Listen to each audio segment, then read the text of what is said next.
গাজায় গণহত্যার প্রতিবাদে যাবৎকালের অন্যতম বড় কর্মসূচি দেখল বিশ্ব। সোহরাওয়ার্দী উদ্যানে মার্চ ফর গাজা নামের সমাবেশে সব দল মতের মানুষ একসাথে মিলে পরিণত হয় জনস্রোতে, যেখান থেকে ফিলিস্তিনে গণহত্যা এবং ইসরায়েলি আগ্রাসন বন্ধের জোর দাবি জানানো হয়েছে।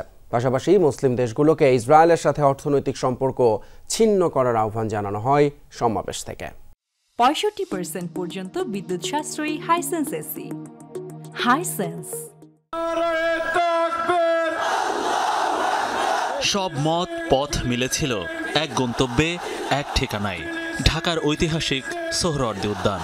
শনিবারের জনস্রোতে আরেকবার উচ্চারিত হল ইসরায়েলি গণহত্যা বন্ধ ও স্বাধীন ফিলিস্তিনের দাবি।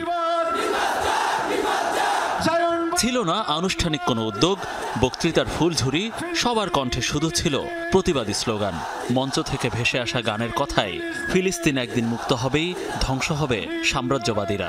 সারা দেশ থেকে যে বা যারা এসেছেন প্রাণের টানে নিপীড়িত ফিলিস্তিনিদের সাথে একাত্মতা জানাতে। মনে ছিল আবেগ, কণ্ঠে ছিল ক্ষোভের বিস্ফোরণ। ফিলিস্তিন ফিলিস্তিন,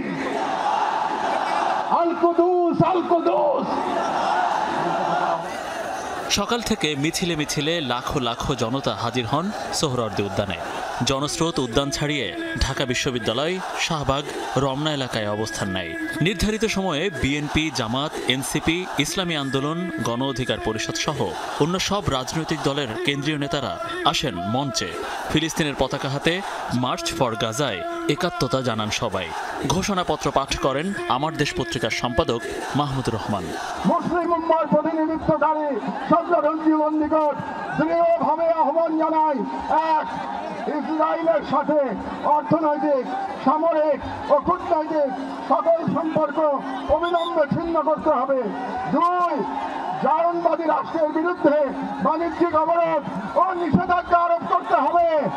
কথা বলেন, স্লোগান ধরেন স্বনামধন্য ইসলামী চিন্তাবিদরাও। আমাদের মধ্যে বিভিন্ন বিষয়ে চিন্তাগত মতপার্থক্য, ভিন্নতা থাকতে পারে, কিন্তু মাজলুম ফিলিস্তিনিদের স্বাধীনতা, তাদের অধিকার, গাজার মানুষদের বিরুদ্ধে জুলুম বন্ধের দাবিতে আমরা প্রত্যেকটা বাংলাদেশের মানুষ, ধর্ম, বর্ণ নির্বিশেষে আমরা প্রত্যেকে তাদের সাথে সংহতি প্রকাশ করছি। ভৌগোলিকভাবে আমরা ফিলিস্তিন থেকে অনেক দূরে হতে পারি, কিন্তু আজকের এই জনসমুদ্র প্রমাণ করে আমাদের এক একজনের হৃদয়ে, বুকের ভেতরে বাস করে এক একটা ফিলিস্তিন। আমাদের হৃদয়ে বাস করছে এক একটা গাজা, আমাদের হৃদয়ে বাস করে এক একটা আল কুদস। চিৎকার করে বলুন ঠিক কিনা। মার্চ ফর গাজা কর্মসূচির সভাপতিত্ব করেন জাতীয় মসজিদ বায়তুল মুকাররমের খতিব মুফতি আব্দুল মালেক। নিরীহ ফিলিস্তিনের উপর জুলুমের অবসান চেয়ে আল্লাহর দরবারে হাত তোলেন আগতরা।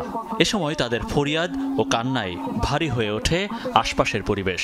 বাংলাদেশের সকল স্তরের সকল জনগণের পক্ষ থেকে, পুরা মুসলিম উম্মতের পক্ষ থেকে প্রতিবাদ প্রতিবাদ প্রতিবাদ। ইয়া আল্লাহ, আপনি মেহরবানি করে কবুল করেন, আপনি কবুল করেন। শিশুদের রক্ষা করেন, নারীদের রক্ষা করেন, আল্লাহ আল-আকসা রক্ষা করেন।